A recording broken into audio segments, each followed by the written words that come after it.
Power quality क्या होता है। पावर क्वालिटी को समझना बहुत ज़रूरी है, क्योंकि पावर क्वालिटी की अंडरस्टैंडिंग जो है वो बहुत इम्पोर्टेंट रोल प्ले करती है आजकल के पावर जनरेशन सेक्टर में या पावर यूटिलाइजेशन सेक्टर के अंदर।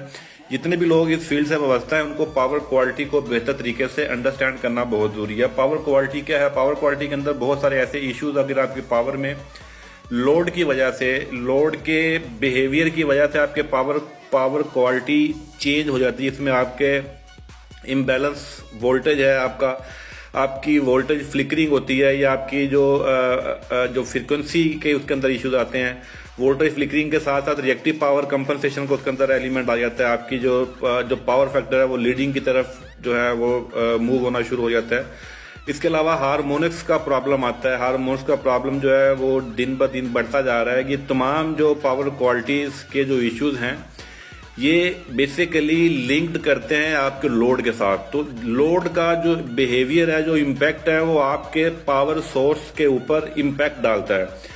तो इसलिए पावर क्वालिटी को बेहतर करना जरूरी होता है, पावर क्वालिटी को इम्प्रूव करना बहुत जरूरी होता है। जितने भी नॉन लीनियर किस्म के जो लोड होते हैं वो डायरेक्टली और इनडायरेक्टली इम्पैक्ट लाते हैं आपके पावर जनरेशन सोर्स के ऊपर। जैसे आपका ट्रांसफार्मर है या आपका सिंक्रोनस जनरेटर है। ट्रांसफार्मर के ऊपर कम आता है क्योंकि बेसिकली ट्रांसफार्मर जो है वो पावर को कन्वर्ट करता है, बेसिकली जनरेट नहीं करता। जबकि आपका जो सिंक्रोनस जनरेटर होता है ये पावर डायरेक्टली जनरेट कर रहा होता है थ्रू एक्साइटेशन प्रोसेस के थ्रू। तो इसलिए जो ज्यादा इम्पैक्ट आता है वो आपकी रोटेटिंग इक्विपमेंट जो है, जो रोटेटिंग मशीन है, जो सिंक्रोनस जनरेटर है आपका, उसके ऊपर ज्यादा इम्पैक्ट आता है। आपके इन तमाम जो पोल्यूशन है, जो लोड की वजह से जो प्रोड्यूस होती है, उसका इम्पैक्ट आता है डायरेक्टली आपके पावर सोर्स के ऊपर। तो इसलिए पावर क्वालिटी को इम्प्रूव करना और पावर क्वालिटी को बेहतर करना बहुत जरूरी होता है। तो इस सिलसिले के अंदर जितने भी जो इंटरनेशनल जो स्टैंडर्ड हैं, जैसे IEEE है, IEC है या ब्रिटिश स्टैंडर्ड हैं, वो डिफाइन करते हैं इसकी वैल्यूज को कि आपके इम्बैलेंस जो वोल्टेज हैं वो मिनिमम या मैक्सिमम कहाँ तक होने चाहिए, या आपके जो हार्मोनिक्स हैं, हार्मोनिक्स के अंदर जो THD वैल्यू होती है जिसे हम टोटल हार्मोनिक्स डिस्टॉर्शन कहते हैं, उसकी लिमिट क्या होनी चाहिए। तो उसको अंडरस्टैंड करना बहुत जरूरी होता है कि जो THD की लिमिट है वो कितनी होनी चाहिए। अगर मैं IEEE का स्टैंडर्ड कोड करूं 519 जो कि 519 है IEEE का, वो इन वैल्यूज को आइडेंटिफाई करता है, इन जो लिमिटेशंस हैं जो हार्मोनिक्स की कि THD वैल्यू जो है वो कितनी होनी चाहिए, जो कि 5% की लिमिट डिफाइन करता है कि 5% जो है वोल्टेज हार्मोनिक्स के अंदर, जो टोटल हार्मोनिक डिस्टॉर्शन है वोल्टेज के अंदर, वो 5% की होनी चाहिए।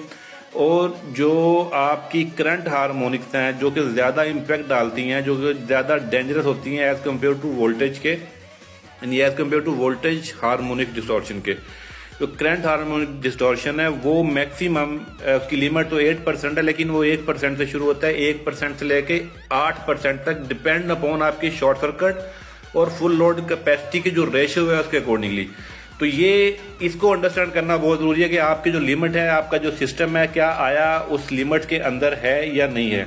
तो इसलिए आपको अपनी पावर क्वालिटी को इम्प्रूव करने के लिए ऑब्वियसली इसका एनर्जी ऑडिट करवाना बहुत ज़रूरी होता है। जब तक आप इसका एनर्जी ऑडिट नहीं करते, पावर को एनालिसिस नहीं करते, तब तक पावर के अंदर जितने भी जो पोल्यूशन है, जितना भी उसके अंदर प्रॉब्लम्स हैं या पावर क्वालिटी के जो इश्यूज हैं वो आइडेंटिफाई नहीं होते।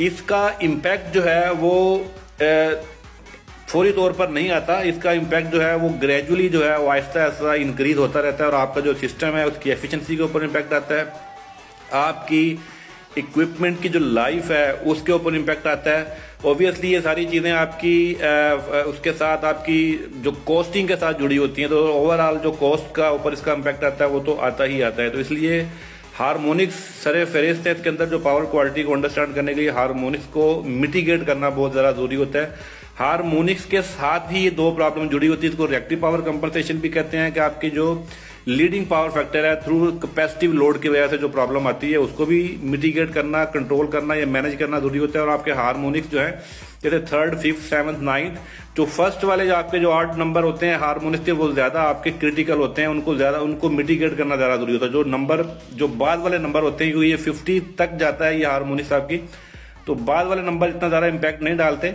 लेकिन जो फर्स्ट पहले वाले जो ऑर्डर्स हैं हार्मोनिक्स के वो ज़्यादा इम्पैक्ट डालते हैं। तो इसलिए पावर क्वालिटी दिन ब दिन जो है वो डिस्टर्ब होती जा रही है just because of the non linear load, क्योंकि हमारे यहाँ इंडस्ट्री जो है वो पावर कंजर्वेशन की तरफ ज़्यादा फोकस है, पावर सेविंग की तरफ ज़्यादा फोकस है। तो जब भी आप पावर सेविंग की तरफ जाते हैं तो पावर सेविंग का जो कॉन्सेप्ट है उसमें इलेक्ट्रॉनिक्स जो सर्किट्स की इन्वॉल्वमेंट ज़्यादा बढ़ती जाती है। जैसे आपकी एसएमडी लाइट्स हैं, आपकी एलईडी लाइट्स हैं, आपके यूपीएस हैं, आपके इन्वर्टर्स हैं, आपके एसी इन्वर्टर्स हैं, जो भी आपकी एनर्जी सेविंग की तरफ जाएंगे वहां पर आपको इलेक्ट्रॉनिक्स जो सर्किट्स हैं वो ऐड ऑन करने पड़ते हैं। तो ये तमाम जो इस तरह का लोड होता है बेसिकली इसको नॉन लीनियर लोड कहते हैं। तो नॉन लीनियर लोड जो है वो एक बड़ा वजह होती है आपके पावर सिस्टम की क्वालिटी को खराब करने के लिए।